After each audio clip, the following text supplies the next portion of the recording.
할렐루야.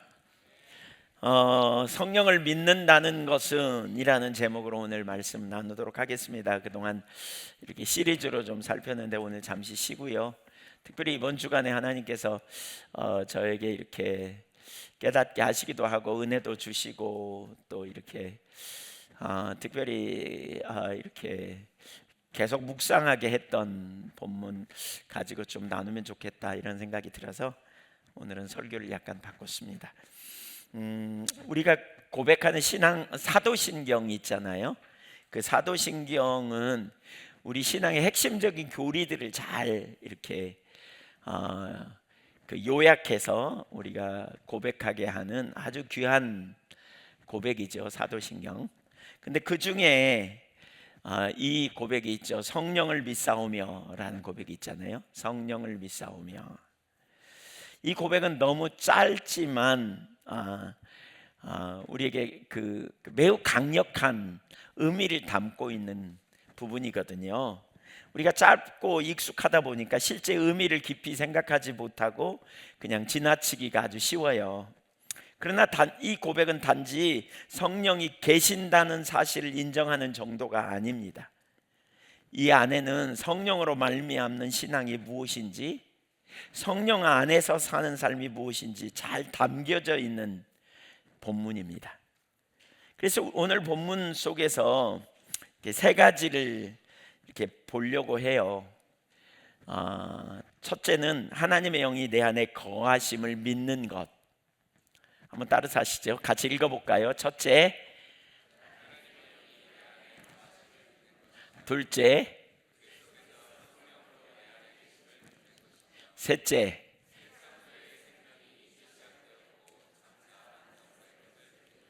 네, 그러니까 성령을 믿으며라는 말 속에는 그 오늘 본문을 통해서 이 세 가지를 우리가 볼 수 있다라고 나눕니다.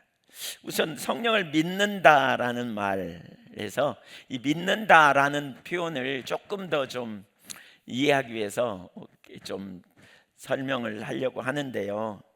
우선 하나님을 믿는다, 예수님을 믿는다, 성령을 믿는다. 이 믿는다라는 표현은 우리가 이제 조금 왜곡되게 이해하기 쉬울 수 있는 게 그 이제 말씀을 믿는다 이렇게 말하는 것으로 대체할 수 있거든요. 그러니까 흔히 근데 하나님의 우리가 믿음의 근거 중에 하나는 하나님의 말씀이에요. 그래서 믿음은 성경의 기초에서 근거해서 말씀을 근거해서 믿는 거가 믿음이에요. 그러니까 믿음의 근거는 하나님의 말씀이죠. 근데 말씀을 지적으로 동의하는 수준에만 머무르면 그건 합당하지 않아요. 그러니까 어디로 더 나가야 되냐면 말씀하신 하나님 인격체이신 그리고 그 말씀을 성취하실 인격체이신 하나님 자신을 신뢰하는 것, 이게 온전한 믿음이죠. 믿음의 근거가 하나님의 말씀. 하나님의 말씀은 근거예요. 근거. 믿음의 근거. 그리고 그 믿음의 근거를 기초로 인격체이신 하나님을 신뢰하는 자리까지 가는 거죠. 그러면 이제 인격체이신 하나님을 신뢰한다라고 말할 때 우리는 두 가지를 생각할 수 있는데, 하나는 뭐냐면 하나님의 성품을 이제 구체적으로 생각할 수 있죠. 전지하시고 전능하시고 사랑이시고 신실하시고. 하나님을 믿는다고 하면 전지, 전능, 사랑, 신실하심, 이 하나님을 믿는 거다 이렇게 우리가 생각할 수 있죠. 근데 그마저도 이론일 경우가 많아요. 전지하시다는 사실, 하나님이 능력이라는 사실, 또 신실하시다는 사실을 믿는. 근데 그 말이 아니고 전능하신 그분을 믿는 거고 신실하신 그분을 믿는 거고, 그렇죠? 사랑의 하나님을 믿는 거예요. 그러려면 뭐가 필요해요? 성령의 조명으로 하나님이 누구신가를 아는 게 필요해요. 이 아는 게 성령의 조명하심으로 아는 것. 그래서 사실 겸손이 항상 필요하고요. 또 한 가지 되게 중요한 게 있어요. 그게 뭐냐면 하나님을 알려면 그분이 나와 무슨 상관이 있는지를 아는 게 참 중요해요.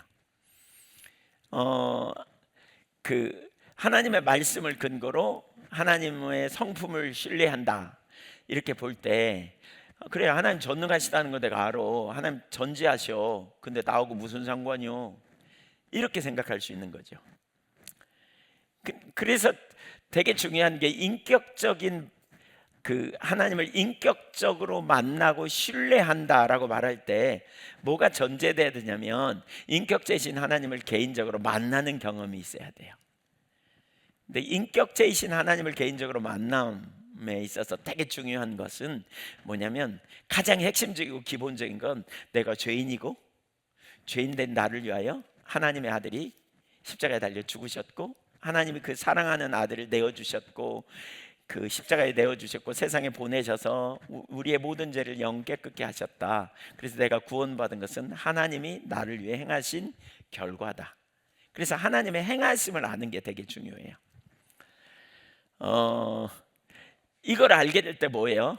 우리가 하나님을 더 깊이 신뢰할 수 있겠죠. 예를 들면 로마서 8장 31절에 이런 표현을 하거든요, 바울 사도가.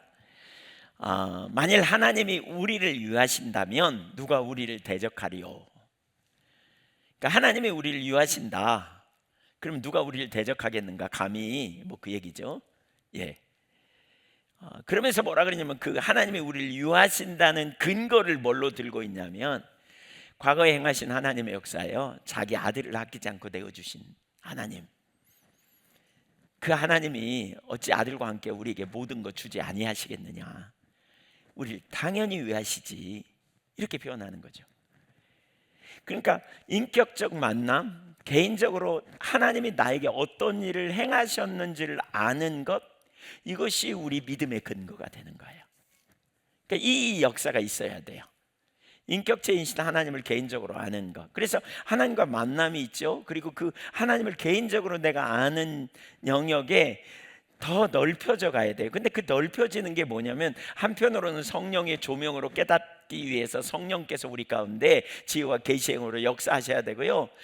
다른 한편으로는 뭐가 있어야 되냐면, 우리가 하나님께 받은 수많은 은혜들을 표적으로 해석하는 일들을 통해서, 하나님이 나를 위해서 이렇게 세심하게 돌보시고, 나에게 이렇게 필요를 채우시고, 나를 이렇게 구체적으로 이끄시고, 또 내가 어떻게 선택해야 될지를 가르쳐 주시고, 이런 은혜를 하나하나 다 모으면 우리가 하나님이 얼마나 우리를 구체적으로 유하시는 분인지, 하나님과 개인적인 인격적 교제가 넓어져 가요. 제가 자꾸 그런 얘기 하잖아요. 받은 은혜를 적어보라고. 예, 받은 은혜를. 그러니까 이 은혜를 표적으로 해석하지 않고, 받은 은혜를 그냥 은혜 받았어 이렇게 간증하고, 그런 정도로 좋은 일이 있었어 정도로 이해하면요, 은혜 받은 거 되게 많이 말하는데 그게 은혜가 내 삶의 현재적인 삶에 실제로 연결되지 않으면 능력이 없어요. 그게 능력이 안 돼요. 그래서 과거에 받은 은혜는 이야기하는데 현재적으로는 그 하나님을 잘 몰라요. 하나님을 아는 것은 그분에 관하여 아는 것이 아니라 그분을 인격적으로 알아야 되잖아요. 인격체이신 그분을 알아야 되잖아요. 근데 인격체이신 하나님을 알려면 하나님이 당신 자신을 우리에게 계시해 주셔야 되거든요. 그 성령의 조명으로 알 뿐만이 아니라 그 이후에 만난 은혜들 있잖아요. 은혜들. 뭐 하나님이 내 가정의 필요를 채우셨다, 그러면 필요를 채우신 하나님이었어. 하나님은 나를 다 아셔. 또 설교를 듣는 가운데 내가 고민하고 있는 문제에 길을 제시해 줬어. 그럼 하나님이 정말 내 고민하는 문제를 너무 잘 알고 나에게 가장 안전한 길을 제시해 주시는구나. 어떤 것을 깨닫게 해주시는 역사를 경험하기도 하고, 또 내가 어떤 문제를 만났는데 순적하게 하나님께서 뭐 이걸 하나님이 하셨다고 말할 믿음이 없는 사람은 못 보겠지만, 믿음이 있는 사람은 나를 순적하게 인도하신 하나님의 놀라운 역사가 얼마나 놀라운가, 이건 전적으로 하나님이 하신 거야. 그러면 어떻게 해요? 그 일들 하나하나를 통해서 하나님은 나에게 이런 하나님이셨구나, 이걸 아는 자리까지 가는 거죠. 그러면 어떻게 돼요? 내가 믿는 하나님, 내가 만난 하나님은 실제이신 하나님, 나를 위해 주신 하나님, 나를 구원하신 하나님, 나를 돌보시는 하나님이심을 세심하게 알게 되는 거죠.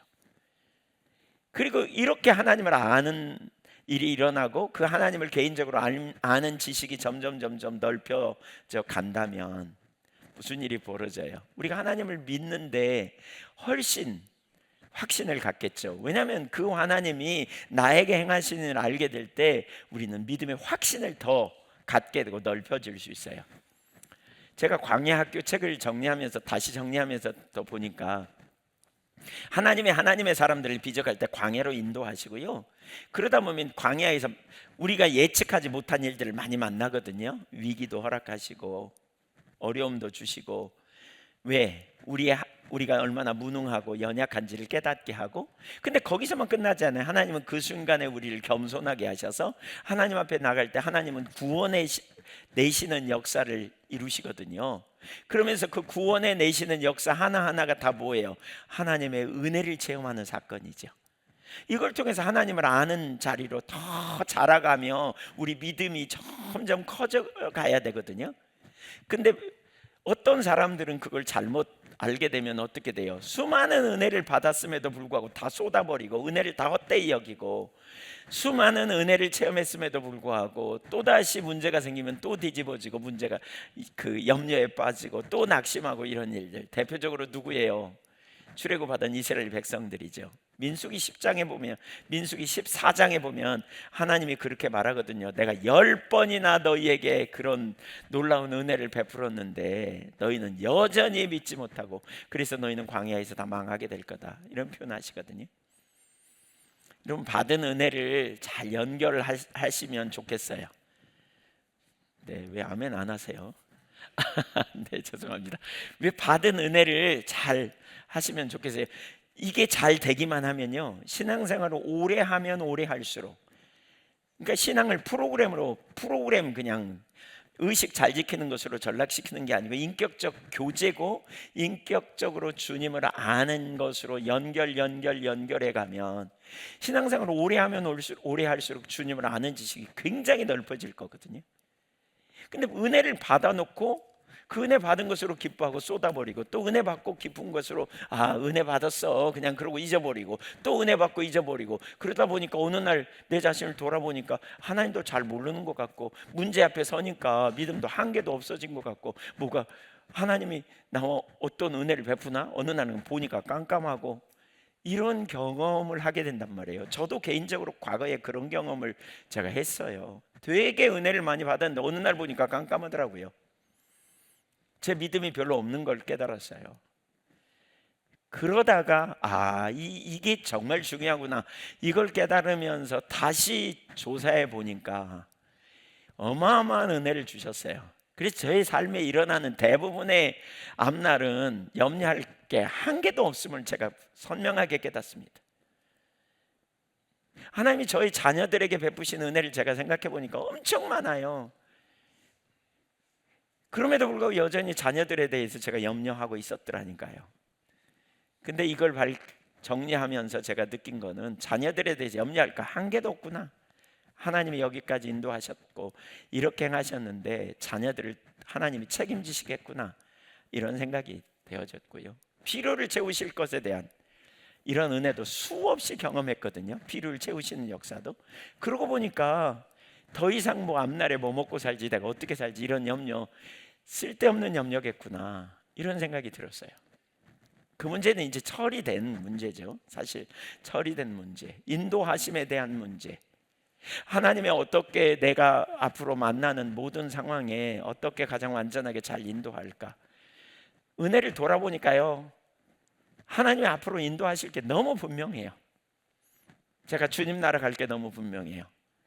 간증으로 시작해서 죄송하지만 은혜 되게 많이 받았는데 여전히 불안하고, 여전히 염려가 되고, 여전히 낭망이 계속되고, 여전히 부정적인 생각으로 우리가 사로잡히게 되는 거 심각하게 돌아볼 필요가 있습니다. 진짜 은혜 많이 받았다면, 그 은혜가 표적으로 해석됐다면, 그리고 그 은혜를 통해서 내가 믿는 하나님이 누구인지 정말 알게 됐다면, 그 지식이 하나하나 모이면 우리가 꽉 짜여진 그야말로 그 반석 위에 집을 짓는 것 같은 그런 반석의 토대가 될 거다. 우리 믿음의 분명한 토대. 분명한 토대. 지금이라도 늦지 않았어요. 여러분 열심히 과거에 받은 은혜를 조사해 보세요. 아셨죠? 예, 왜 입을 별로 대답을 안 하시는데 다 하셔요. 하실 거죠? 아멘. 네, 입을 굳게 닫고 있는 사람이 있는데 여전히 네, 조사를 정리를 좀 해보세요. 하나님이 무슨 은혜를 베푸셨고 표적으로 해석해서 어떤 일을 이루셨는지. 믿음의 삶은 우리 신앙의 꽃이라고 할 수 있어요. 하이라이트예요. 가장. 그러니까 근데 믿음의 삶은 이 모든 영역이 쌓여서 결국 믿음으로 살아가면서 안식과 평강과 자유함과 능력의 역사를 경험할 수 있거든요.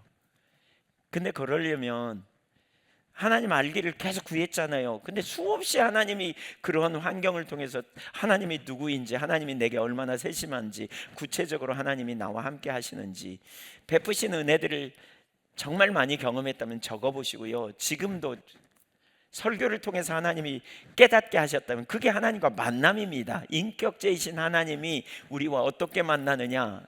출애굽기 19장부터 24장까지 언약을 맺은 다음에 제일 먼저 하나님이 성막을 만들라고 하셨고, 성막을 만드신 다음에 29장에 보면 예배를 통해서 하나님이 만나신다. 어떻게 만난다? 말씀을 하시겠다는 거예요.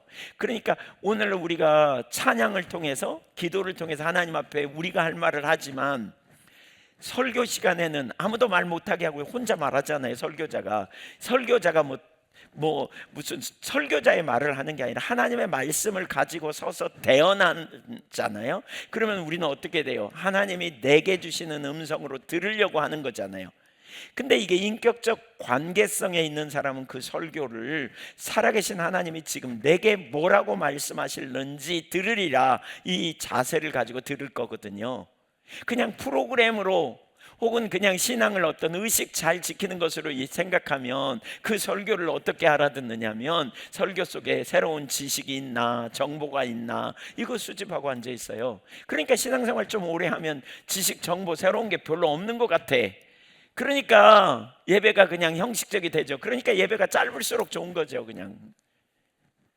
근데 인격제이신 하나님과의 관계를 하면 살아계신 하나님의 말씀을 내게 주시고 그 말씀을 내가 듣고 그 말씀을 따라 내 삶이 변화되고 그 말씀을 따라 내 삶이 조정되고, 그렇다면 겸손함으로 하나님 저에게 말씀해 주십시오, 이런 태도와 자세로 들을 때에 하나님 말씀을 통해 우리에게 깨닫게 하심을 경험한다면 그게 인격적인 주님과의 만남이죠. 주님이 내게 주신 말씀. 그래서 이 관계가 우리 가운데 지속되어질 때 우리가 어떻게 해요? 주님과의 인격적 교제가 이루어진 거고, 이 교제가 모여 우리가 하나님을 개인적으로 더 깊이 아는 자리로 서죠. 그렇게 되면 시간이 지나면서 어떻게 됩니까? 신앙생활 많이 한 사람은 더 많이 한 사람, 이런 시간이 지날수록 하나님과 개인적인 교제가 깊어지고 믿음도 더 넓어지는 거죠. 왜냐하면 하나님 많이 아니까. 하나님 이 부분 우리의 영혼을 구원하신다는 부분만 아는 게 아니고 성령의 조명으로 내주하셔서 나와 동행하신다는 사실도 알게 되고, 또 필요를 채우신 하나님도 알게 되고, 그렇죠? 치유하신 하나님의 역사도 알게 되고, 구체적으로 우리를 이끄셔서 택할 길을 가르치신다는 사실도 알게 되고, 이 하나하나가 다 조명이 필요하고, 이 하나하나가 우리가 하나님과의 인격적 교제 안에서 우리가 가져야 될 실제적 지식이에요. 근데 체험을 통해서, 은혜를 통해서 이러한 지식이 구체화되어질 때 우리 가운데 넓혀져 가는 거죠. 왜 염려가 없어요? 하나님이 지난번에 필요를 채우셨고, 지난번에 인도하셨고, 지난번에 나를 돌보시는 역사를 난 많이 체험을 통해서 알게 됐어 이제. 그러니까 지난 날을 돌아보니까 놀라운 은혜가 있어. 다윗이 골리앗 앞에 서가지고 한 고백처럼, 내가 양치기 할 때 하나님께서 곰과 사자도 물리치게 하셨습니다.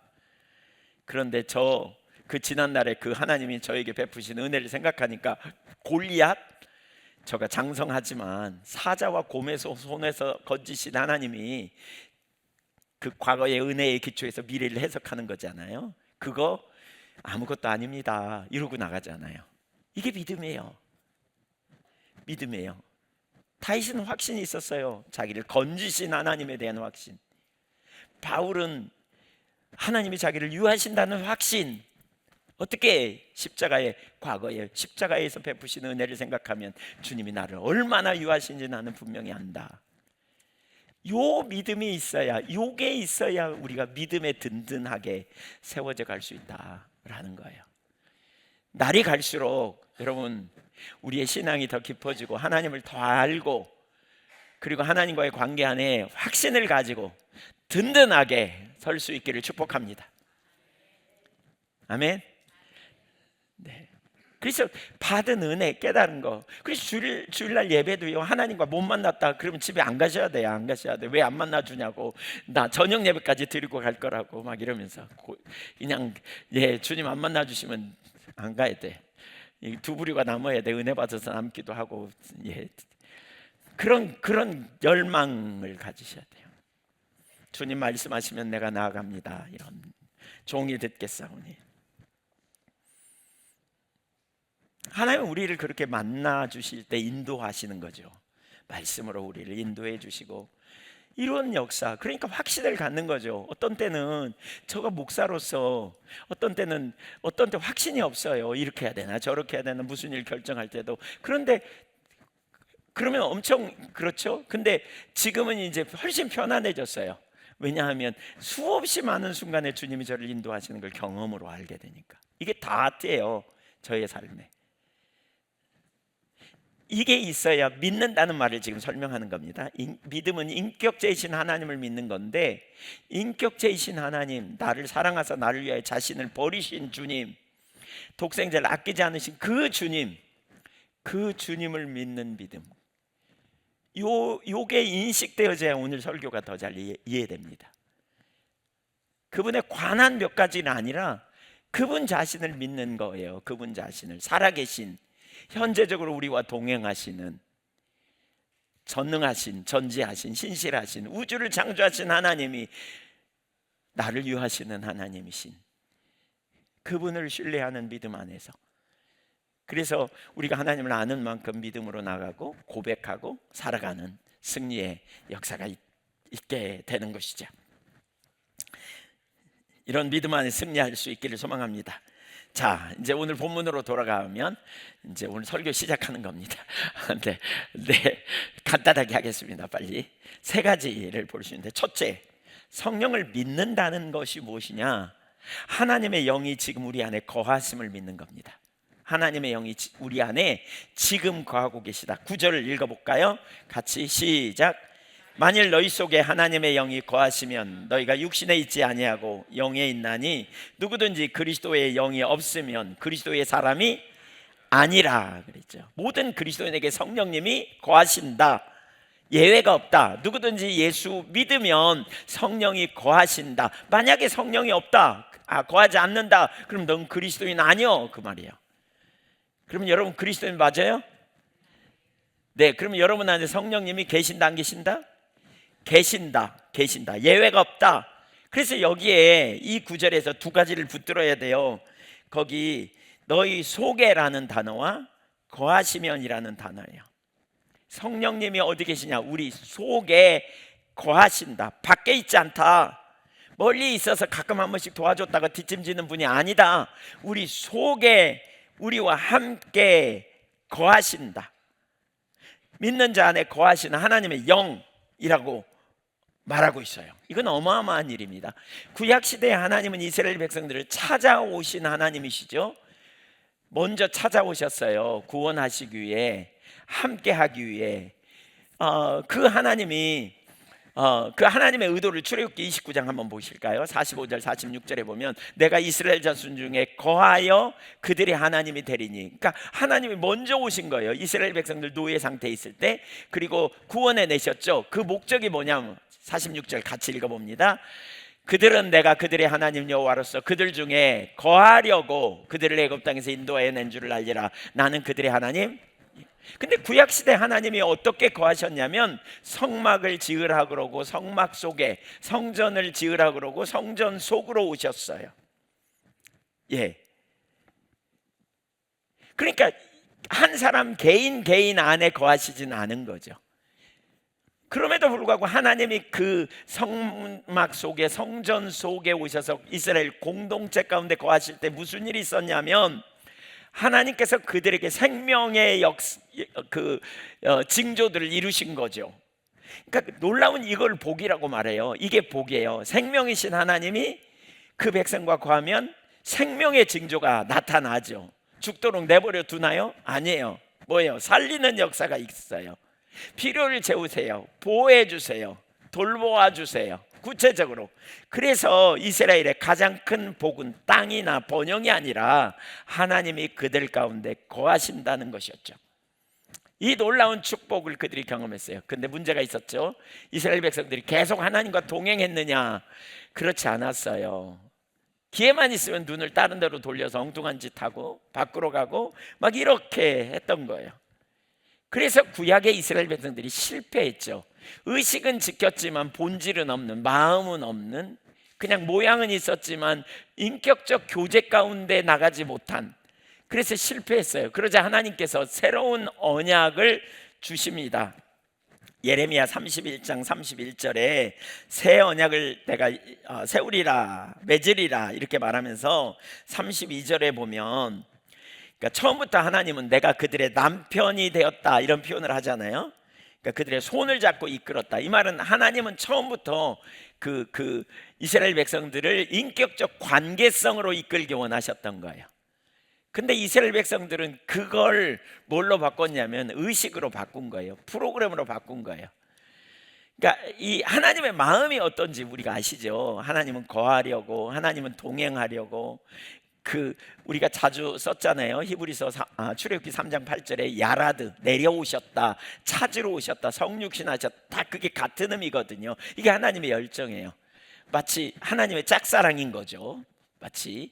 그래서 호세아서 같은 데 보면 그런 표현이 있거든요. 호세아 11장 같은 데 보면, 그 10장 뭐 이런 데 보면 그걸 어떤 학자는 하나님의 아리랑이라고 표현하더라고요.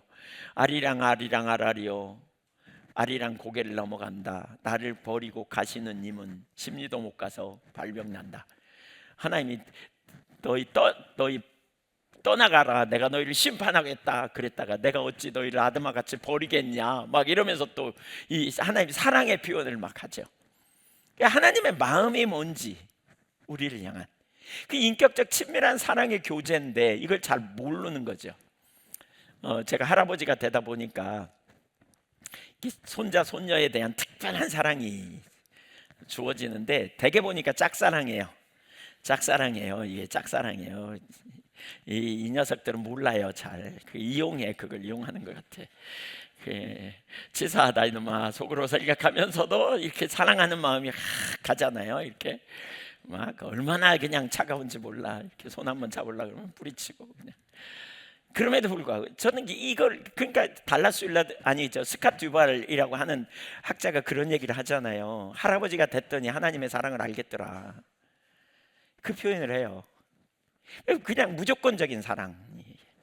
하나님이 우리를 그렇게 사랑하시는 것 같아. 근데 그걸 뭘로? 일정한 간격을 유지하고 그냥 형식으로, 마음은 멀리 떠나고 그냥 의식 지키는 걸로. 오늘 여러분 중에 혹시 그런 마음 가지고 있으면 여러분 하나님의 마음 몰라서 그래요. 빨리 할아버지가 되면 좋겠어요, 여러분. 할아버지 할머니께 그냥 그 마음을 알아야 돼요. 일방 그 주고 싶은 열망, 막 열정, 뭔가 그냥 예쁜, 그냥 그러잖아요. 왜? 여러분, 제가 그 할아버지 되기 전에 몰랐어요. 할아버지들 그냥 가끔 모이면 자기 핸드폰 꺼내가지고 사진 펴요. 그래서 얼마나 이쁘냐고 그래. 그냥 영혼 없이 대답해 주죠. 예쁘네요 이러지만, 그러니까 저는 안 보여줘요. 절대. 이렇게 사진은 있지만 안 보여줘요. 제가 알거든요.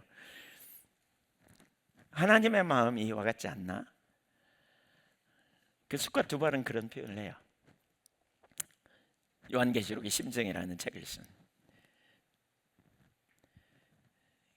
그러니까 결국 하나님이 새 언약을 세우기로 해요. 31장 33절에 보면 그날 후에 내가 이스라엘 집과 맺을 언약은 이러하니 곧 내가 나의 법을 그들의 속에 두며 그들의 마음에 기록하여 나는 그들의 하나님이 되고 그들은 내 백성이 될 것이라. 그러니까 속에 둔다는 거예요. 속에. 이제 그냥 겉이 아니라 속에 넣어준다. 그러면서 그 결과가 뭐냐? 34절에 보니까 작은 자로부터 큰 자까지 다 나를 알기 때문이라. 알게 된다 이렇게 말해요. 모두 다 여호와를 알라고 말할 필요가 없다. 이런 일이 일어난다. 지금 그 얘기예요. 그러면서 이렇게 에스겔서는 이 동일한 표현을 뭐라고 말하냐면, 에스겔서의 여러 구절에 보면 이 동일한 표현이 나오는데 결국 뭐냐면 36장 26절과 27절에 보세요. 또 새 영을 너희 속에 두고 새 마음을 너희에게 주되 너 육신에서 굳은 마음을 제거하고 부드러운 마음을 줄 것이며, 27절 같이 읽죠. 시작. 또 내 영을 너희 속에 두어 너희로 내 율례를 행하게 하리니 너희가 내 규례를 지켜 행할지라. 하나님 성령을 우리에게 부어주신다는 거예요. 성령을 부어주셔서, 그러니까 앞에서는 예레미야에서는 뭐예요? 말씀을 너희 속에 두어 그랬잖아요. 근데 여기서는 성령을 너희 속에 두어 너희 안에 주셔서 율례를 행하게 할 것이다, 이렇게 표현하는 거죠. 그러니까 구약에서 이루시는 하나님 백성의 회복, 구약에서 하나님이 당신의 백성들을 회복시키실 것에 대한 약속이 두 가지가 나오거든요. 하나는 이사야 40장 7절 8절 이하에 나오는 그 메시아를 통한 구원입니다. 메시아를 통한 구원. 그러니까 메시아를 보내서 하나님의 통치가 회복된다라는 거고요. 그래서 이사야 52장에도 그 같은 표현이 나오는데 53장에는 고난받는 종 메시아에 대한 이야기가 나오잖아요. 그게 예수 그리스도의 십자가를 통하여 구원받는 사건을 얘기한다면 또 다른 한 가지가 나오는데, 그게 뭐냐면 성령을 보내셔서 완전한 회복을 이루실 것을 이야기하고 있어요. 그러니까 우리가 복음을 이해할 때 우리의 온전한 회복은 복음뿐만이 아니라 복음에 이어서 성령의 오심, 그래서 구속사적인 사건을 말할 때 네 가지를 얘기해요. 예수 그리스도의 그 오심, 십자가에 달리심, 예수 그리스도의 십자가, 그 다음에 죽음, 부활하심, 승천하심. 죄송합니다. 십자가 죽음이죠. 예, 그 부활, 승천, 그 다음에 오순절 사건. 네, 갑자기 버벅거렸습니다. 부활, 승천, 그 다음에 예수님이 성령을 보내셔서 오신 사건, 여기까지 포함돼요. 그러니까 성령으로의 온전한 회복, 이것이 뭐냐? 온전한 회복으로 가는 비결이에요. 이 두 가지. 그래서 이 약속이 신약에서 성취되는 거죠. 그러니까 이제 신약 시대에 요한복음 14장 16절 17절을 한번 보겠습니다. 요한복음 14장 시작. 내가 아버지께 구하겠으니 그가 또 다른 보혜사를 너희에게 주사 영원토록 너희와 함께 있게 하리니 그는 진리의 영이라. 세상은 능히 그를 받지 못하나니 이는 그를 보지도 못하고 알지도 못함이라. 그러나 너희는 그를 아나니 그는 너희와 함께 거하심이요 또 너희 속에 또 다른 보혜사, 누구예요? 성령님이죠. 성령님. 멀리 계시지 않고 그 성령님이 예수님 승천하시면서 너희 속에 계신다, 영원토록 함께 하신다, 이렇게 말하죠. 그러니까 성령이 지금 우리 안에 거하시는 거예요. 이게 뭐냐? 구약에 예언된 약속의 실현이에요. 한번 따라해주세요. 성령이, 하나님의 영이 내 안에 거하신다. 지금 우리 안에 거하신다. 이걸 얘기하는 거죠. 그래서 이걸 올바로 이해하는 게 되게 중요해요. 그래서 신약 시대를, 지금 이 시대를 뭐라 그러냐? 성령의 시대다, 이렇게 표현하죠. 성령의 시대. 그러니까 이건 무슨 의미가 있냐면, 우리의 신앙생활은 바깥에서 일어나는 일이 아니에요. 그러니까 어떤 사역, 어떤 일, 주일 의무 지키는 거, 이것에서 머무는 게 아니에요. 예배 드리는 거, 헌금하는 거, 봉사하는 거, 말씀 읽는 거, 이거 다 중요한데 그 의식 지키는 거, 그 프로그램 지키는 거에서 머물면 안 돼요. 이건 신앙의 본질을 담는 수단이에요. 신앙의 본질은 뭐냐? 우리 안에 거하시는 주님과의 인격적 관계성입니다. 주님이 우리와 함께 하시는 것, 인격적 관계, 친밀한 관계, 이건 너무너무 중요한 일입니다. 이건 너무너무 중요한 성령이 우리 안에 내주하시는 뭐예요? 너 혼자 버티는 존재가 아니야. 하나님은 너를 멀리서 구경하는 분이 아니야. 지금도 네 안에 거하여 너와 동행하시면서 인도하시는 분이야 라는 의미입니다. 그럼 성령을 믿는다는 말은 뭐냐? 새 언약 안에서 하나님이 자기 백성 안에 거주하신다는 사실을 아는 거예요. 이것이 새 언약의 핵심이고요. 이것이 바로 저와 여러분이 온전히 성화되고 변화될 수 있는 핵심 능력이에요. 신앙은 이제 단지 외적인 종교가 아니라 내 안에 거하시는 하나님의 임재 안에서 실제로 살아가는 삶이라는 거죠. 이것이 우리의 삶의 강력한 능력이에요. 성령님 어디 계시다고요? 제가 이런 설교를 하면서 가끔 이런 생각이 듭니다. 잘 보세요, 여러분. 오늘 일베베 설교하면서 제가 그 생각이 참 많이 들었는데, 그러니까 이제 저 개인적인 경험을 제가 나눠보면, 어렸을 때부터 신앙생활을 제가 했단 말이에요. 그러니까 수없이 들었어요, 설교. 예, 수없이 들었어요. 지금 이 말도 성령님이 우리 안에 계시고 누가 몰라 뭐 이렇게 지금 계실 거예요. 예, 근데 있잖아요, 이게 어느 날 성령께서 확 조명해 주시면 그 말이 그 말이었어? 이게 보여요. 이 일이 일어나야 돼요. 그러니까 맨날 듣기 때문에 맨날 알아. 근데 삶은 안 돼.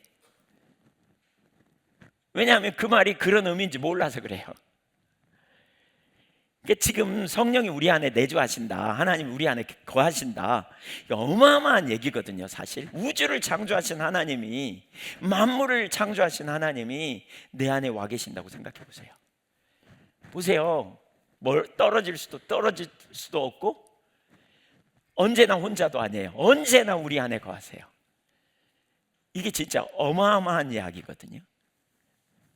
저 개인적으로도 제 신앙의 확 전환점 중에 하나가 이걸 선명하게 깨달으면서 완전히 달라졌거든요. 제가 가끔 그런 얘기 했잖아요. 제가 아침에 일어나면 제 아내랑 같이 누웠단 말이에요, 한 침대에. 그래서 누워갖고 일어나기 전에 이런 저 생각 저런 생각하면 제 아내가 옆에 있어도 몰라요, 제가 무슨 생각하는지, 말하기 전에는. 근데 말하지 않아도 다 아는 분이 있어, 제 안에 계시는 분. 내가 어떤 상태인지, 어떤 문제를 가지고 있는지, 어떤 형편에 있는지 다 아시는 분. 가장 가까이에서 내 모든 것을 아시고, 가장 가까이에서 나를 가장 사랑하시고, 능치 못함이 없는 우주 만물을 창조하신 하나님이 내 안에 거하시는 거, 어마어마한 일입니다. 어마어마한 일. 사실 믿음이 그거거든요. 내 힘으로 살아가려고 애쓰는 존재가 아니라 내 안에 계신 성령께 순종함으로 그분의 능력에 참여하는 존재로 사는 것, 이게 우리 믿음이잖아요. 근데 내 힘이 아니라 주님을 의존한다는 게 뭐예요? 우리 안에 계신 그 주님을 알면 그 주님께 언제라도 우리는 말하고 언제라도 주님 앞에 나갈 수 있거든요. 근데 이걸 놓치면요, 환경을 보면서 너무 큰 것 같고, 앞날이 두렵고, 문제가 너무 커 보이고, 답이 없어 보이고, 그러니까 두려움과 혼돈 속에 우리가 헤매는 경우가 되게 많아요. 제가 지금 설교하면서도 끊임없이 제 안에 계신 주님을 바라보거든요. 깨닫게 해달라고, 은혜를 부어달라고, 우리 모두에게 더 선명하게 빛을 비춰달라고.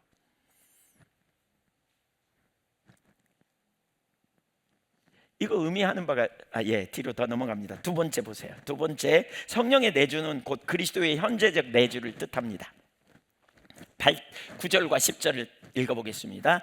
만일 너희 속에 하나님의 영이 거하시면, 자, 여기 누가 거하시면? 하나님의 영, 하나님의 영입니다. 하나님의 영. 성령은 하나님의 영이기도 합니다. 그 다음에 좀 띄어서, 누구든지 그리스도의 영이 없으면, 누구의 영? 그리스도의 영. 그러니까 성령은 하나님의 영이기도 하고 그리스도의 영이기도 합니다. 여기서 뭘 우리에게 가르치냐면, 삼위의 하나님이 우리 안에 거하신다, 이걸 보여줍니다. 그래서 고린도전서 3장 16절에 보면 너희가 하나님의 성전이다, 이런 표현이 있는데, 그 성전에 성령님이 계시는데 이 성령님이 삼위일체 되신 하나님이십니다. 삼위일체 되신 하나님, 하나님이 우리 안에 거하시는 거예요. 10절을 보실래요? 그러면 이제 좀 더 구체적으로 얘기하죠. 여기 보세요. 시작. 또 누가 계시면? 그리스도께서. 앞에 하나님의 영이라 그랬다가 그리스도의 영이라 그랬다가 지금 누가? 그리스도가 계시면이라고 표현합니다. 우리 안에 계시는 분이 누구냐면 그리스도입니다.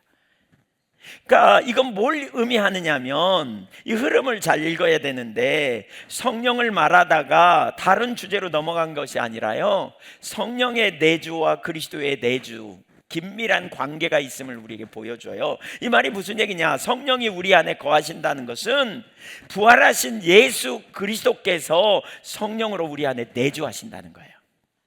성령으로. 나아가 성삼위 하나님이 성령으로 내주하심을 의미해요. 이건 신약에 있어서 아주 중요한 진리예요. 우리 그리스도인이 능력 있는 삶을 살 수 있는 비결이에요. 예수님은 십자가에 죽으시고 부활하시고 승천하셨잖아요. 근데 이제 예수님은 우리가 멀리 떨어져 계신 분이 아니라니까요. 부활하신 예수님은 시공을 초월하여 공간의 제약을 받지 않으시는 성령을 통해서 우리 안에 오셔서 내주하시는 거죠. 그래서 아까 요한복음 14장 16절에 내가 가면 또 다른 보혜사를 보낼 거야, 저가 너희 속에 영원히 있을 거야, 이렇게 말한 다음에 18절 읽어볼까요? 내가 너희를 18절 4장 18절 14장 18절 죄송합니다. 내가 너희를 고와 같이 버려두지 아니하고 너희에게로 오리라. 20절 14장 20절 그날에는 내가 아버지 안에 너희가 내 안에 내가 너희 안에 있는 것을 너희가 알리라. 성령이 오심으로, 우리 안에 오심으로, 성령으로 예수님이 오심으로 우리가 아버지 안에, 아버지가 우리 안에 있는 걸 알게 될 거, 내가 너희 안에 있는 걸 알게 될 거다. 요한일서 4장 13절 그의 성령을 주심으로 내가 너희 안에, 우리가 그 안에 있는 것을 알게 된다 라고 표현합니다. 이것이 얼마나 놀라운 말씀입니까? 예수님이 지금 그러는 거예요. 나 너희 안에 있다? 주님의 음성을 듣고 싶으세요? 나 너희 안에 있다? 지금 그런 거예요. 주님이 어디 계시다?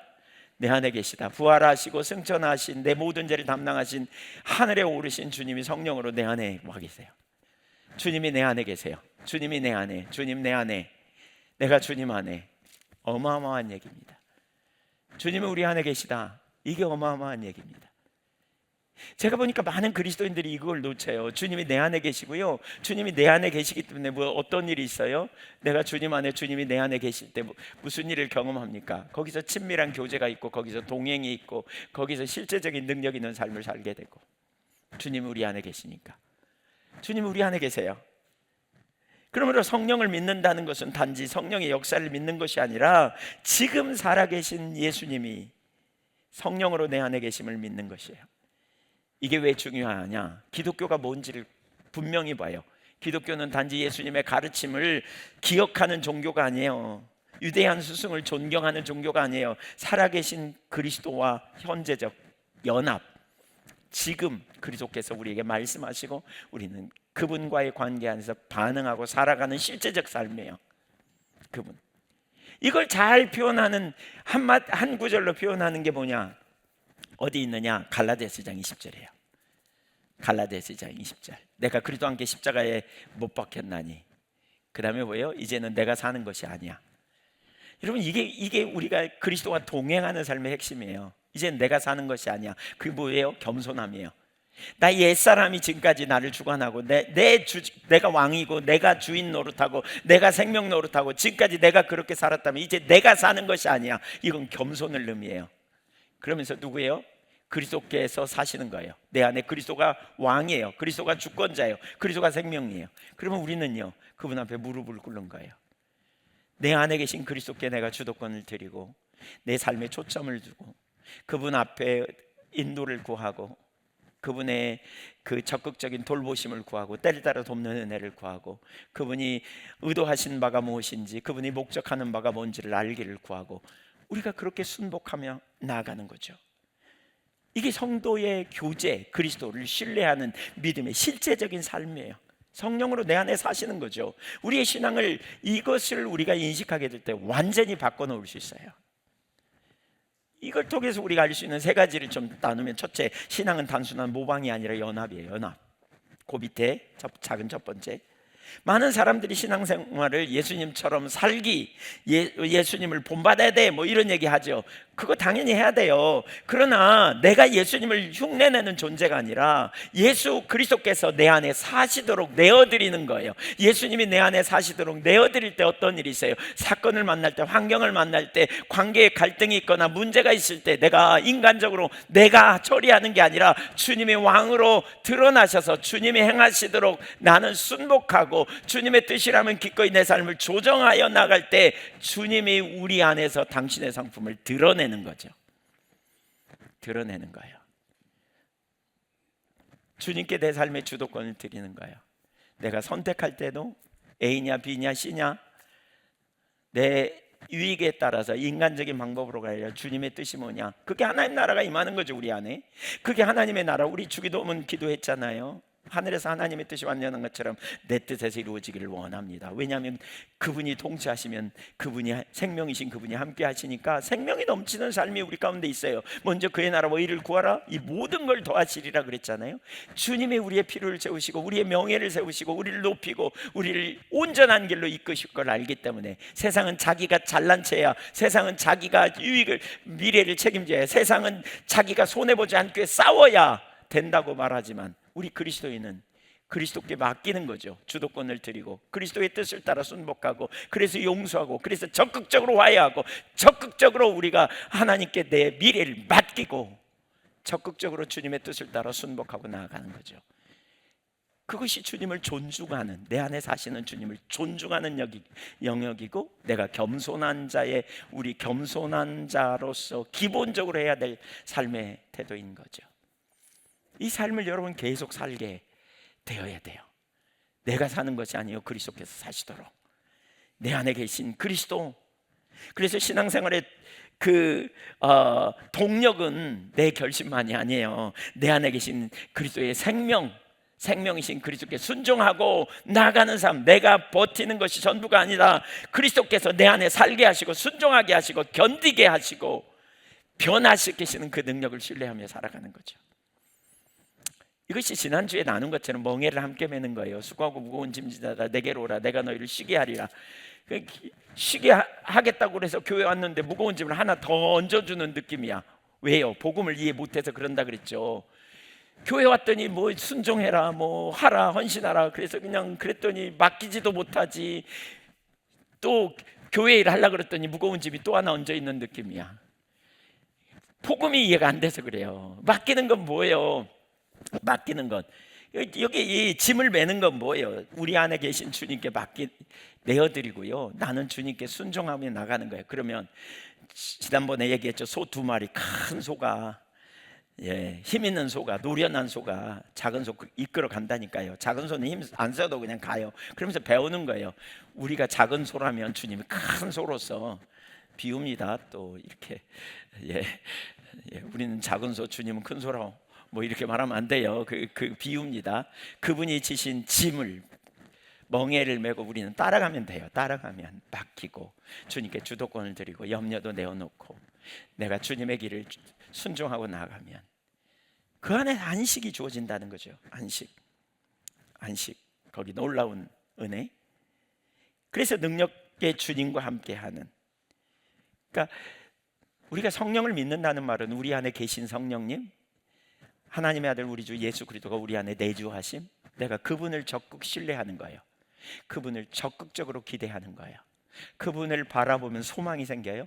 그분을 바라보면 염려를 맡겨요. 그분을 바라보면 낙담할 이유가 없어요. 그분을 바라보면 절망이 끊어져야 돼요. 부정적인 시각과 부정적인 눈으로 바라보면 우리 인생이 항상 피곤하고 항상 지치죠. 절망할 것밖에 없는 것처럼 우울하고 불안하고 초조하고 낭망하고 인생에 의미가 없어 보이고, 우리 주님이 계시잖아요. 그래서 우리의 눈을 자꾸 우리 안에 내주하시는, 우리 안에 계시다니까요. 가장 가까이에 우리 그 일을 위해서 우리를 돌보기 위해 내주하시는 주님이 우리 안에 계시다. 한번 따라서 보세요. 주님이 우리 안에 계시다. 믿으십니까? 그러니까 두 번째로 우리가 볼 게, 예수님은 과거의 주가 아니라 현재의 주님이세요. 과거에 나를 위해 죽으신 분만이 아니에요. 당연히 죽으셨죠. 그러나 그것만이 아니라고요. 과거에 나를 위해 죽으실 뿐 아니라 지금 성령으로 내 안에 계셔서 나와 동행하시면서 돌보아 주시는 주님이시란 말이에요. 지금 내 안에서 인격체이신 주님이. 그러니까 우리는 그 주님 앞에 가는 거예요. 여러분, 주님 앞에 가는 거예요. 저는 모태신앙이었어요. 어렸을 때부터 신앙생활 했어요. 근데 주님 어디 계시나? 그러면 하늘을 쳐다봤다가, 어렸을 때는 여기를 봤다가 안에 계시다 그러니까 주님이 어디 계신가? 잘 몰랐어요. 몰랐던 것 같아요. 한참 몰랐어요. 인격자 되신 주님을 만나면서 그냥 막연하게 계시지, 그러다가 인식이 되면 그렇거니 아니면 잊어버렸다가, 살아계신 주님이 우리 안에 거하셔서 우리와 24시간 동행하시고 함께 계시는 주님이시라는 사실을 우리가 아는 순간, 우리가 믿음으로 주님을 보면, 믿음으로 주님 앞에 언제든지 나갈 수 있죠. 누워서도 나갈 수 있고, 길을 행할 때에도, 앉아있을 때에도, 운전할 때도, 어려운 순간에도 주님 앞에 언제든지, 항상. 제가 설교하면서 주님 앞에 나갈 수 있다니까요. 항상. 과거의 주가 아니라 현재. 그래서 지금 문제가 있을 때 주님 절 도와주세요. 혹은 하나님, 제가 오늘 또 순복하며 따르겠습니다. 제가 주님의 말씀을 듣겠습니다. 하나님, 오늘도 지금 이 순간에도 저에게 주님의 생명이 필요합니다. 저에게 공급하시는 능력이 필요합니다. 주님, 겸손함으로. 왜? 내게 능력 없으니까. 너희가 악할지라도 자식에게 좋은 걸 줄 줄 알거든 하물며 하늘에 계신 하나님이 좋은 것으로 주지 않겠느냐 그랬잖아요. 신앙은 과거 사건을 기억하는 데서 끝나지 않아요. 현재 인격자 되신 주님과 지속적인 동행이고 반응이에요. 현재적 반응. 지금 내 안에 계시는, 그 주님이 내 안에서 일하고 계시는. 그래서 어떤 순간이든지 우리는 주님께 담대히 나가는 거죠. 지금 여러분 안에 거하시고 인도하시는 주님, 그게 성령을 믿는 사람의 삶이에요. 그래서 이런 사람은 예배가 달라요. 진지해져요. 혼자 있을 때도 예배, 혼자 있을 때도 기도도 진지해져요. 왜냐하면 주님 안에, 내 안에 들으시는 주님 앞에 하니까. 밥 먹으면서 기도하고 기도할 때도 그냥 형식적으로 기도하는 게 아니고요, 하나님 앞에서 기도하는 거예요. 그 하나하나에 진심이 담죠. 찬양을 불러도 진심을 남겨서 하늘 아버지께 찬양하고 기도하고 나가는 거죠. 일상이 달라요. 왜냐하면 내 안에 계신 주님의 임재를 의식하니까. 우리가 육신을 가졌기 때문에 한계를 경험한단 말이에요. 피곤하고 지치고 어떤 때는 그냥 놓고 싶고, 그럴 때 우리 안에 계신 주님을 부르는 거죠. 예수님, 예수님, 예수님, 저 여기 있어요. 저 도와주세요. 예수님, 예수님. 주님이 저의 주인이고 저 주님 앞에 항복하고 주님이 저를 구원하시지 않으면 소망이 없어요 라고 말하며 구하는 거죠. 바울이 로마 감옥에 갇혔을 때 빌립보서 4장 6절 7절에 보면, 아무것도 염려하지 말고 오직 모든 일에 기도와 간구로 너희 구할 것을 아뢰라 라고 말하죠. 그리하면 하나님의 모든 평강이 너희 마음과 생각을 지키시리라, 이런 고백을 해요. 어떻게 그 고백을 할 수 있었을까요? 그는 주님이 늘 함께 계심을 알았기 때문에. 주님 내 안에, 주님 내 안에. 여러분, 이 의식 놓치지 마세요. 주님 내 안에. 이 믿음이, 이러한 성령의 조명으로 오늘 이 말씀이 여러분에게 선명하게 깨달아지시기를 축복합니다. 주님 내 안에, 주님 내 안에. 우리는 찬양하지만 내 안에 계시다는 게 그냥 이론인 경우가 허다해요. 주님이 내 안에 계시다, 이거 어마어마한 일입니다. 이거 아무리 외로워도 여러분 혼자 있을 수가 없습니다. 주님이 여러분 안에 계시니까. 어디서든지 주님이 여러분과 함께 계시고, 여러분을 아시고, 여러분을 인도하시고, 여러분을 세우시고, 이 주님이 함께 계신다는 사실, 이게 너무너무 기쁨이어야 돼요. 주님이 함께 계시기 때문에 기쁨이 충만하죠. 그 주님이 나를 위해 오셨을 뿐만 아니라 나를 내 안에 거하시면서 나와 함께 계시니 얼마나 기쁨이 있어요. 우겨쌈을 당해도 쌓이지 않아요. 답답한 일 당해도 낙심 안 해요. 이런 사람은. 왜? 주님이 내 안에 계시니까. 이 의식으로 그 주님과의 관계 안에서. 마지막 한 가지 더 나눕니다. 생각보다 빨리 시간이 많이 남았네요. 네. 세 번째, 성령은 우리 안에 새 창조를 시작하시고 장차 완성하십니다. 성령은 새 창조, 이게 이제 너무너무 중요합니다. 성령님이 뭘 하시냐? 우리 안에서 새 창조를 이루세요. 그러니까 새 창조를 하세요. 그러니까 8장 10절 볼까요? 또 그리스도께서 너희 안에 계시면 몸은 죄로 말미암아 죽은 것이나 영은 의로 말미암아 살아있는 것이니라. 11절도 읽어볼까요? 시작. 예수를 죽은 자 가운데 살리신 이의 영이 너희 안에 거하시면, 그리스도 예수를 죽은 자 가운데 살리신 이가 너희 안에 거하시는 그의 영으로 말미암아 너희 죽을 몸도 살리시리라 그랬죠. 10절을 보면, 그러니까 이제 매우 실제적으로 얘기하거든요. 그러니까 하나님 나라가 왔지만 아직 안 왔다, 이미와 아직의 그 갈등이 있다 그랬잖아요. 우리가 구원을 받았어요. 그런데 우리가 여전히 몸 안에 있거든요. 몸 안에. 그러니까 육신의 통치를 받는 아직 연약한 몸, 그렇죠? 그래서 이렇게 말하죠.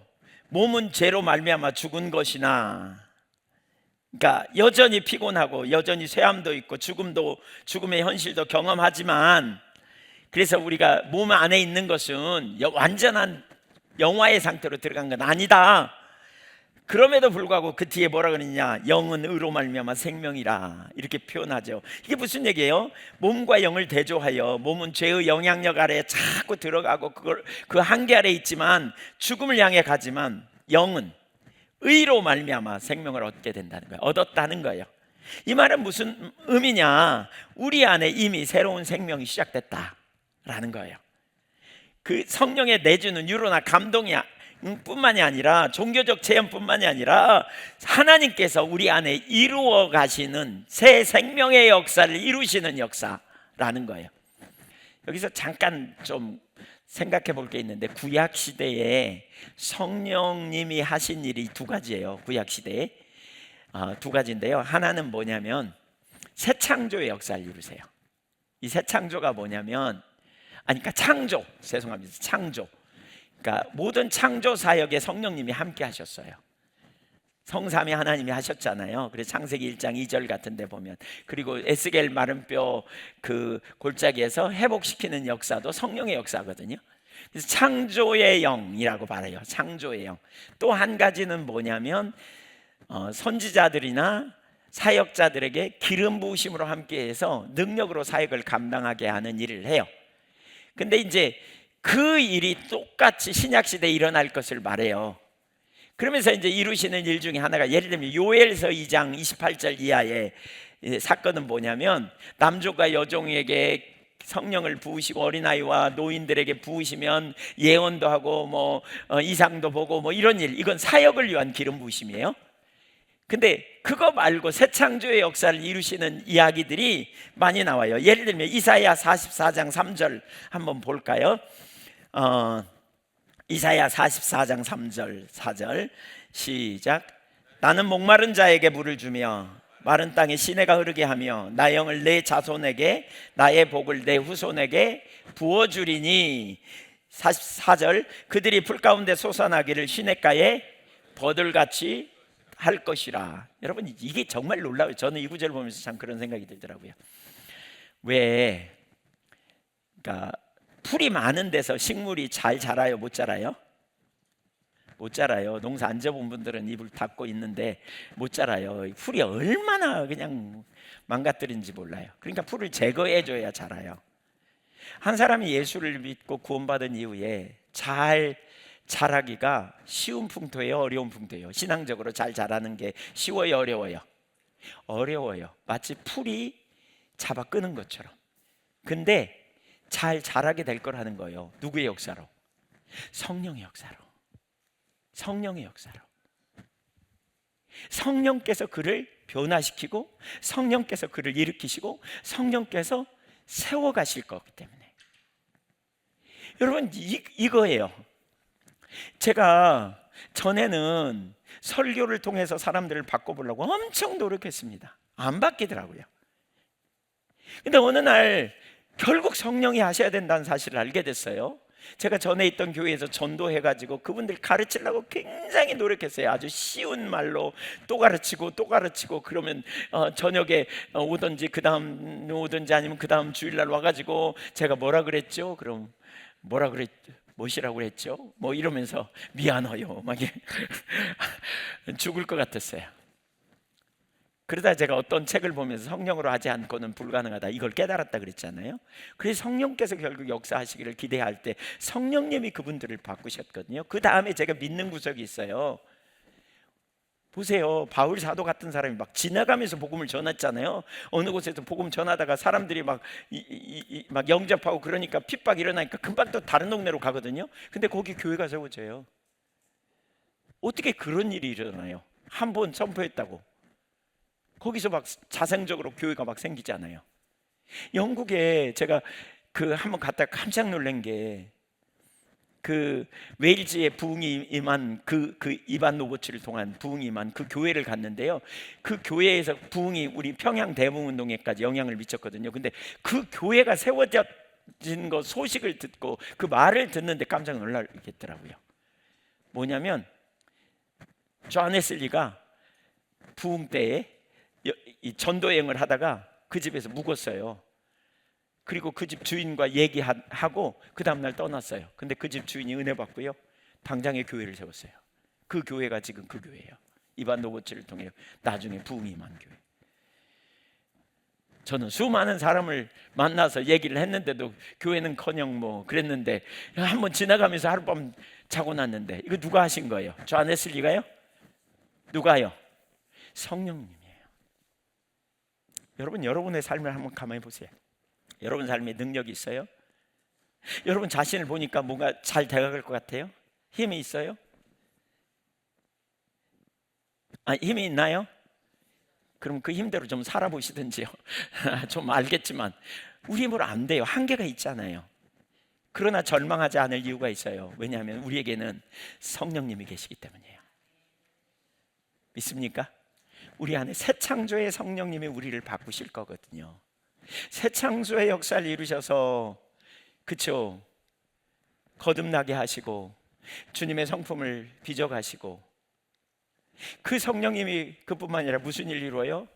예수님을 죽은 자 가운데 살리신 분이 누구냐면 그 성령님이에요. 그 성령님이 우리 안에 계시기 때문에 훗날 우리도 반드시 살릴 거라는 거예요.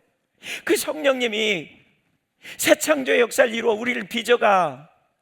나를 봤더니 도무지 변화될 것 같지 않아. 내 주변을 봤더니 도무지 소망이 없어. 우리 가정을 봤더니 도무지 소망이 없어. 그럼 뭐라 그럽니까? 절망하죠. 안 돼, 소망이 없어. 나는 도무지 소망이 없어. 오직하면 그 말 하겠어요. 오죽하면 그만큼 힘들고 절망이죠. 그만큼 어려우니까 그렇죠. 그래서 막 죽을 것 같고 막 미칠 것 같고 막 낭망하고. 오죽하면 그러겠습니까만 우리에겐 성령님이 계시다니까요. 여러분, 우리의 초점을, 우리 안에 거하시는 성령님께 초점을 두시면 좋겠어요. 우리 안에 우리는 그리스도 안에 새로운 피조물이라 그러잖아요. 고린도후서 5장 17절에 누구의 역사로? 성령의 역사로, 물과 성령으로 거듭남을 통해서 성령의 역사로 새로운 피조물로 되고, 새로운 피조물로 우리를 계속 성화시키고 변화시키는 분이 성령님이세요. 이러한 새 창조를 보여주는 이미지가, 구약의 이미지가 있죠. 에스겔서 37장에 보면 마른 뼈들로 가득 차 있는 그곳에 성령께서 인도하셔서, 그러니까 하나님이 인도하셔서 에스겔에게 말하죠. 인자야, 이 뼈들이 살겠느냐? 예, 주께서 하십니다 그러잖아요. 못 삽니다. 우리는 단언적으로 이렇게 말하기가 되게 쉬워요. 어떻게 살아요? 불가능하죠. 바짝 말라 비틀어졌는데 어떻게 사냐고요. 살겠냐? 이렇게 물으니까 주께서 하십니다 그러잖아요. 그랬더니 주님이 대언하죠. 사실 최소한 여러분 이 정도는 돼야 돼요. 에스겔 선지자처럼. 네 삶 변하겠냐? 절대 안 변할 거요. 네 남편, 네 아내 변하겠냐? 너 자녀 변하겠냐? 네 부모 변하겠냐? 너의 앞날이 변하겠냐? 절대 안 변할 거요. 틀렸어요. 소망이 없어요. 오죽하면 그러겠습니까만 그건 불신앙이에요. 우리 이제 그런 말 그만하자고요. 좀 부정적인 얘기 그만하자고요. 좀 부정적인 얘기. 이래 갖고 되겠냐? 원래 안 됐어요. 그래서 주님이 오셔서 건져내셨잖아요. 우리 구원하신 그 은혜로 우리가 여기까지 왔잖아요. 우리 믿음이 뭡니까? 우리 안에 거하시는 새 창조 역사를 가지고 오신 주님, 그 주님이 살리시겠다는 거예요, 성령으로. 그게 에스겔서 37장 보시죠. 9절 10절 보겠습니다. 또 내게 이르시되 인자야 너는 생기를 향하여 대언하라. 생기에게 대언하여 이르기를 주 여호와께서 이같이 말씀하시기를, 주 여호와께서 생기야 사방에서부터 와서 이 사망 죽임을 당한 자에게 불어서 살아나게 하라 하셨다. 이에 내가 그 명령대로 대언하였더니 생기가 그들에게 들어가며 그들이 곧 살아나서 일어나 서는데 극히 큰 군대더라. 마른 뼈가 살아나서 하나님의 군대가 됐어요. 어떻게 가능해요?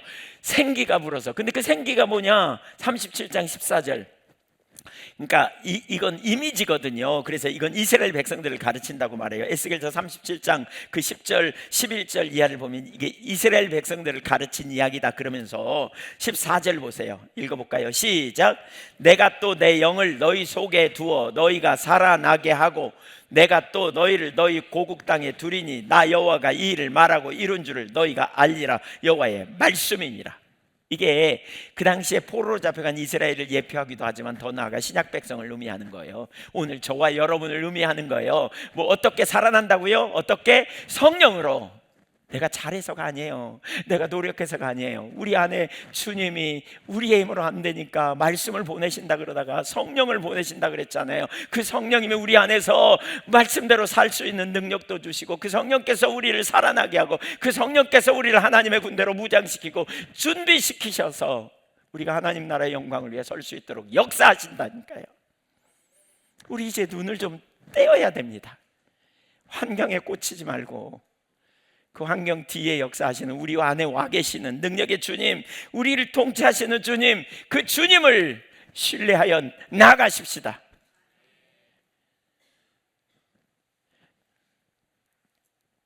사랑하는 여러분, 우리 인간이 살아가면서 저는 한계를 경험하는 것 같아요. 나이가 먹으면서 힘도 빠지고 나이가 먹으면서 눈도 안 보이고 나이가 먹으면서 좀 무력감 있고. 그러면 옛날 탓하면서 현실을 비관하며 살 거예요? 그게 아무 의미가 없어요. 자연스러운 일일 수도 있죠. 근데 그 가운데 우리는 절망이 아니고 우리 안에 살아계신 주님, 더 나은 놀라운 일을 우리에게 계획하고 계시잖아요. 살다 보면 환경에 위기도 오고 어려움도 오고 문제도 오고 겉사람은 후패하지만 속사람이 날로 새로워진다는 건 뭐예요? 날로 소망이 생기고 날로 감사가 넘치고 날로 하나님을 향한 기대감 안에서 승리하고 이런 일이 우리 가운데 있는 거죠. 우리 아이들을 가끔 보면 제가 그렇습니다. 진짜 소망 없어 보이기도 합니다. 인간적으로 솔직히 말하면 학교 아이들. 근데 믿음의 눈으로 보면 하나님이 그 아이들을 통해 행하실 일이 보입니다. 여러분 어린아이들을 보면 너 싹수 노랗다 이런 사람은 왜 그렇게 봐요? 어른의 눈으로 그 아이의 수준을 판단하는 거죠. 그러니까 보나마나 뻔하죠. 그러나 하나님이 주도권을 잡고 일해 가시기 때문에 하나님이 행하시기 때문에 그 시각으로 보는 거예요. 그 시각으로.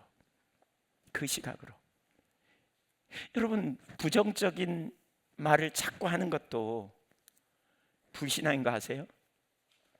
진짜 하나님을 향한 기대감 가지고 그 자리에 있는지 그 시각이 있는지 거기에 소망을 두는지 보십시오. 우리 주님이 행하실 일, 우리 주님이 행하셨고 하셨기 때문에 여기까지 우리가 있는 거 아니겠습니까? 앞날도 마찬가지죠. 인과응보의 원리에 의하여 도무지 소망이 없는, 말씀대로 살 수 있는 능력의 한계도 없는, 그래서 절망적인 그 탕자와 그 아들 이스라엘 백성들 향해 주님이 그걸 찢어버리고 은혜를 보여주셔서 그때 이후로 수많은 사람들이 그 은혜로 구원받았고 그 은혜를 힘입어 이제 우리가 내가 사는 것이 아니라 그리스도께서 우리 안에 생명의 역사를 가지고 살아낼 때 얼마나 놀라운 열매가 나타났습니까? 이제 저와 여러분이 그 자리에 가야 합니다. 우리를 변화시킬 주님을 기대하십시다. 정말 우리 그 주님을 기대하자고요. 현재의 생명이 다가 아니에요. 여러분 미래 부활의 생명이 우리에게 있고요. 그 생명을 이루기 위해 주님이 우리 안에 오셨어요. 우리는 동력이 없는 자들이 아니에요. 주님 우리 안에 강력한 능력으로 일하고 계시죠. 우리가 그 주님께 주도권을 드려야 돼요. 자꾸 주도권을 내어드리시자고요. 자꾸 주님이 행하실 일에 우리가 겸손함을, 우리가 할 일은 겸손함이에요. 내가 사는 게 아니에요. 여러분, 주님 앞에 무릎을 꿇으세요. 자꾸 주님 앞에 무릎을 꿇으세요. 여러분 안에 거하시는 주님 앞에 무릎을 꿇으세요. 그리고 내 삶을 인도해 달라고, 그리고 정말 내가 하나님의 사람이 되기를 원한다고, 정말 주님의 기쁨이 되기를 원한다고, 정말 주님의 영광을 보기를 원한다고, 주님 영광을, 주님이 역사하심을 제가 보기를 원한다고, 제가 주님을 신뢰한다고. 제가 가장 좋아하는 성경 부분 중에 하나가 요한복음 2장의 수가성, 아니 뭐죠? 결혼잔치, 가나의 혼인잔치 사건이거든요. 저는 주님을 알면서 이게 저의 삶의 실제가 되는 것 같아요. 제 삶에 그런 기대감이 끊어지지 않아요. 뭐예요? 결혼식 하니까 음식 많이 준비했을 거 아니에요. 나름 음식도 준비 안 하고 하진 않았을 거예요. 음식 많이 준비했을 거예요. 최선을 다해서. 근데 음식 떨어졌어요. 그러면 그만해야 돼요? 계속해야 돼요? 그만해야 돼요. 이제 끝났어. 옆에서 알아서 음식이 떨어졌어. 많이 먹었잖아요. 이제 가시오. 이제 이러면서 보내야 돼요. 이제 끝났어. 마리아가 그렇게 해야 돼요. 다 끝났어. 포도주 떨어졌어. 이제 살 수도 없어. 이제 가. 이렇게 해야 돼요. 보통 그렇게 해요. 우리 인생 설거지 하는 거죠. 이제 설거지 할 시간이야. 난 설거지 할 시간이야. 많은 사람이 그렇게 말해요. 그런데 마리아는 어떻게 했어요? 이 집에 포도주가 떨어졌어. 어떻게 해야 돼요? 포도주 떨어졌는데 어떻게 해야 돼요? 그 왜 나한테 말하냐고. 상관없는 일을, 내 때도 이르지 않았는데. 그럼에도 불구하고 포도주 떨어졌어요 이렇게 얘기하니까 주님이 물로 포도주를 만드시잖아요. 근데 그 포도주가 무슨 포도주? 사람들이 지금까지 경험해보지 못한 극상품 포도주. 여러분, 우리 안에 생명이신 주님이 우리와 함께 하시면 극상품 포도주를 여러분의 인생에 경험하게 될 줄로 믿습니다. 우리가 그 포도주를 우리 기대하는 사람입니다. 우린 그 포도주를 기대하는 사람입니다. 주님이 우리 안에 계십니다. 여러분, 복음을 알면 더 이상 절망하는 일 내리자고요. 부정적인 일 안 된다고 이거 내리고 그 시간에 믿음으로 적극적으로 주님 앞에 나가자고요. 생명 되신 주님, 우리 주님이 행하실 일이 너무 기대가 되죠. 너무나 쉽게 부정적인 말하고, 너무나 쉽게 부정적인 시각을 가지고 쉽게 판단하고 평가하고, 어떤 때는 되게 안타깝습니다. 되게 안타깝습니다. 진짜 하나님 앞에 그런 기도를 가끔 합니다. 하나님, 우리 입에서 부정적인 말을 다 제거해 달라고. 제가 잘못되고 있다는 걸 말하는 게 부정적이라고 말하지 않습니다. 안 될 거라고 그러는 거예요. 안 될 거라고. 불가능하다고. 왜 안 돼요? 왜 불가능해요? 우리 주님의 능력인데. 주님이 인도하셨다면 주님이 그 일을 당신의 능력으로 이루실 걸 신뢰하고 가는 게 믿음 아닙니까? 우리 자신을 바라보면 불가능합니다.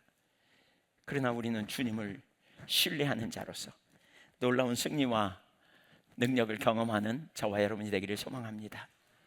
할렐루야. 주님이 어디 계십니까? 예수님이 내 안에 계십니다. 성령으로 여러분 안에 계십니다. 이거 잊지 마십시다. 이거 잊지 마세요. 주님이 내 안에 계십니다. 주님이 우리 안에 능력이십니다. 주님이 우리를 돌보십니다. 주님이 새 창조의 역사로 예수님을 죽은 자 가운데 살리신 주님이 우리 안에 거하시면서 이제 우리에게 계속해서 살리는 역사, 능력 있는 역사를 이루어 가실 것입니다. 여러분의 자녀를 그렇게, 여러분의 가정을 그렇게, 여러분의 삶을 그렇게, 우리 전체를 그렇게 바꾸실 것입니다. 너희를 바꾸시리라 그랬어요. 너희 공동체를, 교회도 또한 그렇게 바꾸실 걸로 저는 확신합니다. 기도하겠습니다.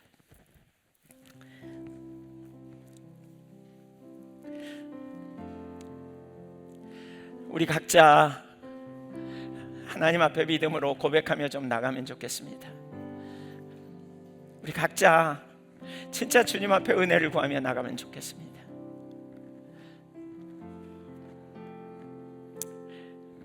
혹시 불신앙적인 반응, 불신앙적인 생각이 있었다면, 그 울타리에 갇혀 있었다면 하나님께 회개하고 정말 주님, 내가 주님을 신뢰합니다. 기대합니다. 그리고 내 안에 여러분 안에 거하시는 성령께 초점을 두십시오. 주님께 초점을 두십시오. 그리고 주님 새 창조의 역사를 이루어 달라고 구하십시오. 하나님 영광을 보기를 원한다고 구하십시오. 주님 새롭게 하시는 은혜를 부어 달라고 구하십시오. 감사합니다. 주님, 우리 가운데 능력으로 역사하여 주십시오. 기름 부음으로 함께하여 주십시오. 우리가 여기 있습니다. 우리가 우리의 자원과 우리의 한계를 처절하게 경험하고 우리 주님을 의지하며 나아갑니다. 우리 안에 거하시는 주님, 내 안에 내주하시고 동행하시는 우리 주님, 감사합니다. 생명으로 함께 하시고 능력으로 함께 하심을 인하여 감사합니다. 일어나기를 원합니다. 세워지기를 원합니다. 주님, 우리의 한계를 뛰어넘는 믿음의 반응으로 우리가 나아가기를 원합니다. 오 하나님, 도와주십시오. 오 하나님, 역사하여 주십시오. 우리의 불신앙을 깨뜨리시고 믿음 안에 거하도록, 생명 안에 거하도록 역사하여 주십시오. 하나님 아버지, 우리가 정말 겸손함으로 주 앞에 무릎을 꿇습니다. 내가 살지 않기로 결단하며 주 앞에 무릎을 꿇습니다. 내 마음에 주님을 향한 열망을 가지고 주 앞에 무릎을 꿇고 주님을 신뢰하며 의지하며 주님의 음성을 듣기 원하고 주님의 인도하심을 받기 원하고 주님의 뜻과 의도와 목적을 알기 원하고 주님의 길로 행하기를 원하며 주 앞에 결단하며 나아갑니다. 아버지 하나님, 영광으로 임하여 주십시오. 권능으로 역사하여 주십시오. 주님 감사합니다. 주님 감사합니다. 주님 감사합니다. 우리 안에서 일하시는 하나님의 역사, 우리 안에서 능력으로 임하시는 하나님의 능력, 하나님의 권능, 하나님의 임재, 오 주님, 더 놀라운 은혜를 경험하기를 원합니다. 성령님 오셔서 충만함으로, 아멘, 충만함으로 임하여 주십시오. 기름 부음으로 함께하여 주십시오. 주의 영광을 나타내 주십시오. 물 붓듯 부어 주십시오. 아버지 영광을 보게 하여 주십시오. 아멘. 은혜로 함께하여 주십시오. 아버지 역사하여 주십시오. 약함을 가지고 주 앞에 나아가는 이들에게, 겸손함을 가지고 주 앞에 나아가는 이들에게, 하나님 한계를 경험하며 주 앞에 나가는 이들에게 내가 여기 있다, 내가 나의 일을 이루리라 라고 말씀하여 주십시오. 새 창조의 역사로 우리의 삶을 변화시키고 가정을 변화시키고 하나님 환경을 변화시키는 역사를 개인이 경험하여 하나님과 인격적 교제가 깊어지고 믿음이 더 굳건해지고 세워지도록 오 하나님, 그 은혜를 부어주십시오. 아멘. 주님 감사합니다. 영광으로 임하여 주십시오. 아멘. 주님 영광으로 임하여 주십시오. 아버지 감사합니다. 아버지 감사합니다. 이알라바라리라리비카. 오 주님 감사합니다. 주님 감사합니다. 주님 감사합니다. 다시 한번 말씀드립니다. 겸손하십시오. 주님 앞에 무릎을 꿇으십시오. 여러분 안에 새 창조의 역사를 이루게 오신 우리 주님 앞에 겸손함으로 무릎을 꿇으십시오. 내가 아니고 주님이 사십시오. 내가 아니고 주님이 내 안에서 사십시오. 주님의 영광을 나타내십시오. 주님의 뜻이 이루어지기를 원합니다. 하나님께 주도권을 돌려드리십시오. 하나님께 주권을 넘겨드리십시오.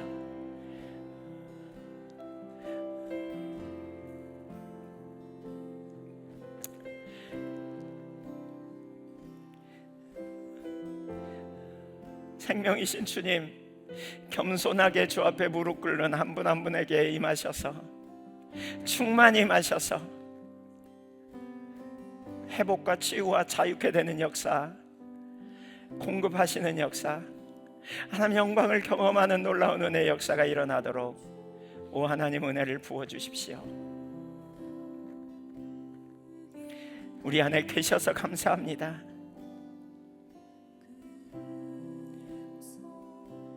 은밀한 중에 말씀하시는 주의 음성을 듣게 해주십시오. 격려의 음성을, 새롭게 하시는 음성을,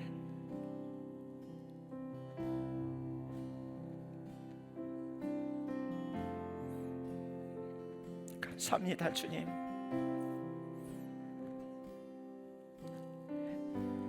절망하는 마음 품은 거 용서해 주십시오. 불신앙에 빠졌던 거 용서해 주십시오.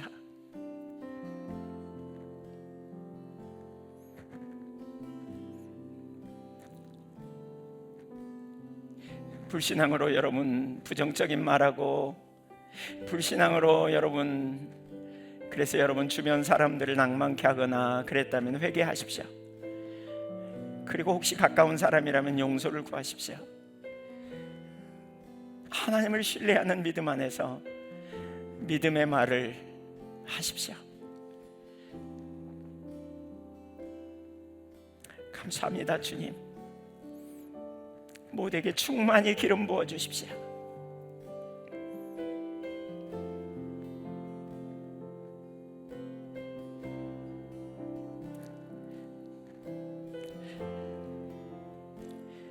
가정마다 놀라운 회복이 일어나게 해주십시오. 개인의 삶에 놀라운 회복이 일어나게 해주십시오. 우리에게 답이 없지만 우리 주님이 우리에게 해답이 되셨고, 우리에게 능력이 없지만 우리 안에 계신 주님이 능력이시고, 새 창조의 능력으로 일해가시는 기름 부으심으로 하나님의 일을 감당하게 하시는 능력으로 간섭하신 주님을 신뢰하여 나아가오니 아버지 영광을 나타내 주십시오.